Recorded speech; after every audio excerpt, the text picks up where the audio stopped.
Hello guys, आपका आपके education path channel पे स्वागत है।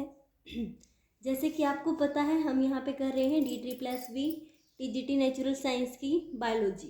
ठीक है, तो अब तक हमने एक चैप्टर फिनिश किया है, लाइफ प्रोसेस। उसमें सब टॉपिक्स थे न्यूट्रिशंस, रेस्पिरेशन, ठीक है, ट्रांसपोर्टेशन और एक्सक्रीशन। आज हम नया चैप्टर स्टार्ट करेंगे, रिप्रोडक्शन इन ऑर्गेनिज्म। हम वन बाय वन पढ़ेंगे रिप्रोडक्शन प्लांट्स के अंदर भी और ह्यूमन बींग्स के अंदर भी और अलग अलग एनिमल के अंदर भी। तो सबसे पहले तो यही क्वेश्चन अराइज होता है कि रिप्रोडक्शन होता क्या है। ठीक है, तो रिप्रोडक्शन क्या होता है? ये एक प्रोसेस होती है जिसकी वजह से कोई भी लिविंग ऑर्गेनिज्म, ठीक है, लिविंग होना चाहिए ऑर्गेनिज्म, वो क्या प्रोड्यूस करेगा? New individual. ठीक है, अपने जैसा भी प्रोड्यूस कर सकता है और अलग भी कर सकता है, जिसकी वजह से क्या रहता है कि कोई भी species after generation after progress पे रहती है। अगर हमारे पास मान लीजिए रिप्रोडक्शन ही ना हो तो एक स्पीसीज हुई, वो ख़त्म हुई, ठीक है, उसके बाद ख़त्म स्पीसीज, उसके बाद कोई और दूसरी स्पीसीज। लेकिन अगर हमारे पास रिप्रोडक्शन है तो वन बाय वन क्या होगा, जनरेशन आफ्टर जनरेशन, वो हमारे पास जो भी वो होते हैं करेक्टर्स, वो क्या रहते हैं?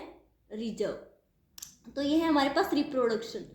रिप्रोडक्शन से एक तो लाइफ की कॉन्टिन्यूटी होती है, एक क्या होता है, जैसे एक जनरेशन हुई उससे नेक्स्ट वो जनरेशन होगी, उसमें कुछ वेरिएशंस होंगे, उससे नेक्स्ट जनरेशन में थोड़े और वेरिएशन होंगे। तो 3-4 जनरेशन के बाद हमारे पास क्या हो जाता है, एक नया करेक्टर पैदा हो जाता है। इसको बोलते हैं इवोल्यूशन। जैसे ह्यूमन है, उसका हमारे पास चिंपैंजी से क्या हुआ है, जैसे स्टार्टिंग में चिंपैंजी था, बार बार उसमें थोड़े बहुत वेरिएशन से हमारे पास क्या बन गई, होमो सैपियन। तो ये हमारे पास है रिप्रोडक्शन। रिप्रोडक्शन क्या होता है? 2 टाइप का हो सकता है मेरे पास, सेक्सुअल और एसेक्सुअल और सेक्सुअल। अब एसेक्सुअल रिप्रोडक्शन क्या होता है? इसमें हमारे पास न्यू ऑर्गेनिज्म जनरेट होगा, लेकिन क्या होगा, सिर्फ ओनली सिंगल पेरेंट। इसमें क्या होता है, रिप्रोडक्शन में सिर्फ सिंगल पेरेंट की रिक्वायरमेंट होती है। वही सिंगल पेरेंट क्या करता है, न्यू ऑर्गेनिज्म जनरेट करता है। लेकिन सेक्सुअल में क्या होता है, इसमें हमें हमारे पास जो भी ऑर्गेनिज्म होगा या फिर न्यू जनरेशन आएगी, उसके लिए हमें 2 चाहिए पेरेंट, फेल और फीमेल। ठीक है, वो दोनों आपस में फ्यूज होके एक बनाते हैं न्यू जनरेशन। ठीक है, ये हमारे पास है सेक्सुअल रिप्रोडक्शन। आज हम डिटेल से करेंगे एसेक्सुअल रिप्रोडक्शन। एसेक्सुअल रिप्रोडक्शन के आगे फर्दर टाइप्स हैं कि किस किस टाइप से हमारे पास जो सिंगल पेरेंट होता है वो एक न्यू ऑर्गेनिज्म दे सकता है। ठीक है, तो सबसे पहले है हमारे पास फ्यूजन। जैसे कि नाम से ही पता चल रहा है, फ्यूजन में क्या होता है, ब्रेक डाउन। एक तो होता है फ्यूजन, एक होता है फ्यूजन। फ्यूजन में होता है ब्रेक डाउन, फ्यूजन में होता है आपस में 2 चीज़ अटैच। अब फ्यूजन है, इसमें क्या होता है कि कोई भी यूनिसेलुलर, ठीक है, फ्यूजन में याद रखना, यूनिसेलुलर मीन्स सिर्फ एक सेल है उस ऑर्गेनिज्म में, वही क्या करेगी, डिवाइड होगी। या तो वो 2 ऑर्गेनिज्म दे सकती है, एक ही सेल है वो फर्दर 2 में डिवाइड हो सकती है या फिर बहुत सारे में डिवाइड हो सकती है। ठीक, तो इसके बेस पे वो 2 में डिवाइड होती है या बहुत सारे, मतलब मैनी नंबर्स के अंदर, उसके अकॉर्डिंग 2 टाइप है इसके, बाइनरी फ्यूजन और मल्टीपल फ्यूजन। बाइनरी फ्यूजन में क्या होता है, एक सेल है, उसमें सबसे पहले तो होता है न्यूक्लियस का डिवीजन, उसके बाद होता है साइटोप्लाज्म का डिवीजन। ठीक है, साइटोप्लाज्म का डिवीजन होके 2 हमारे पास क्या बन जाती हैं, डॉटर सेल। तो बाइनरी में होता है हमारे पास 2 डॉटर सेल बनती हैं। मेन आपको क्या याद रखना है कि बाइनरी फ्यूजन किस किस के अंदर होता है, तो होता है अमीबा के अंदर, एक होता है पैरामीशिया के अंदर। ये दोनों क्या है, यूनिसेलुलर, सिर्फ सिंगल सेल से बने होते हैं। ठीक है, अब उसके बाद है मल्टीपल। मल्टीपल हमें पता है बहुत नंबर में, मल्टीपल फ्यूजन। इसमें हमारे पास क्या होता है, एक न्यूक्लियस होता है, ये भी यूनिसेल्युलर है। एक न्यूक्लियस बहुत सारे न्यूक्लियस बनाता है, फिर बहुत सारे बनाता है। उसके बाद इनकी जो आउटर वॉल होती है, इसको हम बोलते हैं सिस्ट। ये प्लाज्मोडियम का एग्जाम्पल है सिस्ट। ये क्या होती है, ब्रेक डाउन हो जाती है, रैप्चर हो जाएगी और बाहर क्या हो जाएंगे, बहुत सारे हमारे पास क्या हो जाते हैं, प्लाज्मोडियम। तो मल्टीपल फ्यूजन किसके अंदर होता है, प्लाज्मोडियम के अंदर। उसके बाद आती है सेकंड टाइप, ये थी हमारे फर्स्ट फ्यूजन। सेकंड टाइप है बडिंग। बडिंग क्या होती है, जैसे बर्ड नाम से ही पता चल रहा है, कोई भी हमारे पास क्या है, ऑर्गेनिज्म है, उसके वॉल के ऊपर एक सिंपल आउटग्रोथ हो जाती है। ठीक है, आउटग्रोथ जनरेट हो जाती है, वही आउटग्रोथ थोड़ी सी ग्रोथ करती है, उसके बाद वो क्या जाती है, डिटैच हो जाएगी इससे, और हमारे पास क्या देती है, एक न्यू ऑर्गेनिज्म। अब ये आउटग्रोथ होती है, इसमें न्यूक्लियस है वो क्या होता है, थोड़ा सा इलोंगेट होगा, उसके बाद ब्रेक डाउन हो जाएगा, अलग अलग न्यूक्लियस ये हमारे पास क्या है, इसके अंदर लार्ज वैक्यूल, वो डिटैच होके हमारे पास क्या देते हैं, एक नया ऑर्गेनिज्म। तो ये इन सब के अंदर क्या हो रहा है, एक सिंगल पेरेंट है, उसके अंदर ही डिवीजन हो रहा है। आपको याद क्या रखना है कि बर्डिंग है, उसके अंदर किसका हमारे पास एग्जाम्पल है, किस किस के अंदर होती है, एक हाइड्रा के अंदर और एक ईस्ट के अंदर। ठीक है, प्रीवियस ईयर में इनके एग्जाम्पल से पूछ लिया था कि ईस्ट के अंदर कौन सा हमारे पास रिप्रोडक्शन होता है, ठीक है, बर्डिंग होता है, या फिर ये पूछ सकता है बर्डिंग किसके अंदर होता है। आपको 4 ऑप्शन दे देगा, हाइड्रा है, पैरामीशिया है, अमीबा है, ठीक है। उसके बाद आता है रीजनरेशन। रीजनरेशन में हमारे पास किसका कैसे होता है, जैसे रीजनरेट नाम से ही पता चल रहा है, इसके अंदर क्या होता है कि कोई भी हमारे पास ऑर्गेनिज्म है, उसके हर एक पार्ट के अंदर क्या होती है, पावर होती है रीजनरेट होने की। अगर इसको आप टेल भी कट करके रख दोगे तो इससे भी क्या हो जाता है, कंप्लीट ऑर्गेनिज्म। जैसे ये हमारे पास एग्जाम्पल है, इसने 3 टुकड़े कर दिए, ठीक है, इन तीनों टुकड़ों से एक कंप्लीट ऑर्गेनिज्म क्या हो जाता है, रीजनरेट, तो इसको बोलते हैं रीजनरेशन। ये मेनली किसके अंदर होता है, प्लेन एरिया, ठीक है, प्लेन एरिया के अंदर होता है। तो ये है हमारे पास रीजनरेशन। तो उसके बाद हमारे पास फर्दर है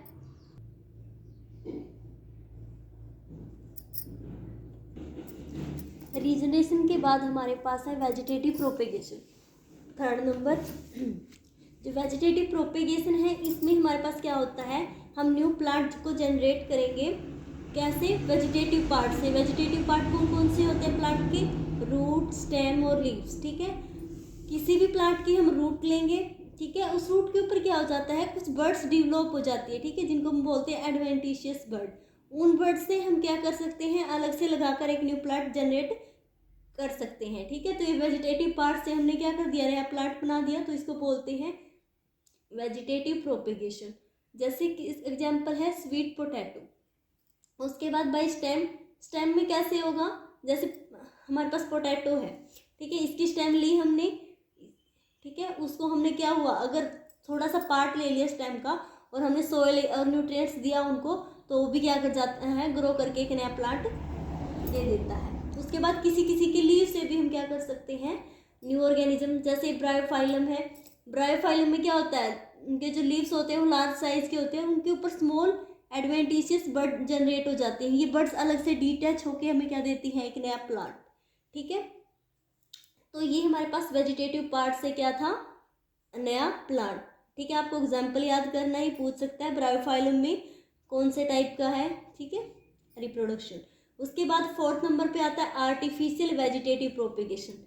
ये तो नेचुरली हो रहे थे, किसी की रूट से, किसी की स्टेम से, किसी की लीव से, ठीक है, नेचुरली अपने आप ग्रो कर रहे थे। लेकिन हमारे पास अगर कुछ हमें करेक्टर डिजायरेबल लेके आने प्लांट के अंदर, अब जैसे हमारे पास है मैंगो प्लांट है, उसके अंदर हमने लेके आने की, हमें ज़्यादा क्वांटिटी में हमें क्या मिले, फ्रूट मिले, तो उसके लिए हम क्या है, अगर हमें डिजायरेबल क्वांटिटी में चाहिए कि ये वाला प्लांट अच्छा, इसकी रूट वगैरह अच्छा है, रेजिस्टेंस है ये डिजीज से, तो हम अलग अलग लगा सकते हैं। जैसे इसके अंदर टाइप्स है उसे पढ़ेंगे। जैसे कटिंग है, कटिंग में क्या करेंगे, किसी भी पार्ट, जैसे रोज है, इसका हमने स्मॉल पार्ट ले लिया, उसको कट किया और फिर हमें उसको सेपरेट कर देते हैं, ठीक है, अलग से सेपरेट कर देंगे, ग्रो करेगा वो, ठीक है। तो इसमें आता है कटिंग में, जैसे रोज का या फिर कैक्टस का हम छोटा सा पार्ट ले लेते हैं, उसको काट के वहाँ किसी भी मेन प्लांट में से अगर अलग से सेपरेट ग्रो कराएंगे तो वो क्या कर जाता है, ग्रो और सुगर केन। उसके बाद ग्राफ्टिंग, ग्राफ्टिंग में क्या होता है, जैसे ये हमारे मान लीजिए एक दूसरे मैंगो का है, ये हमने दूसरा मैंगो ले लिया, ठीक है, अलग अलग क्वालिटी है दोनों की। इस मैंगो के तो हमारे पास फ्रूट अच्छे आते हैं, लेकिन हमारे पास इसको डिजीज क्या है, जल्दी लग जाती है। इसके हमारे पास क्या है, फ्रूट अच्छे नहीं है, लेकिन इसके हमारे पास ये क्या है, डिजीज रेजिस्टेंट। तो हमने दोनों को क्या कर दिया, एक ही हमने रूट ले लिया, एक का हमने स्टेम ले लिया।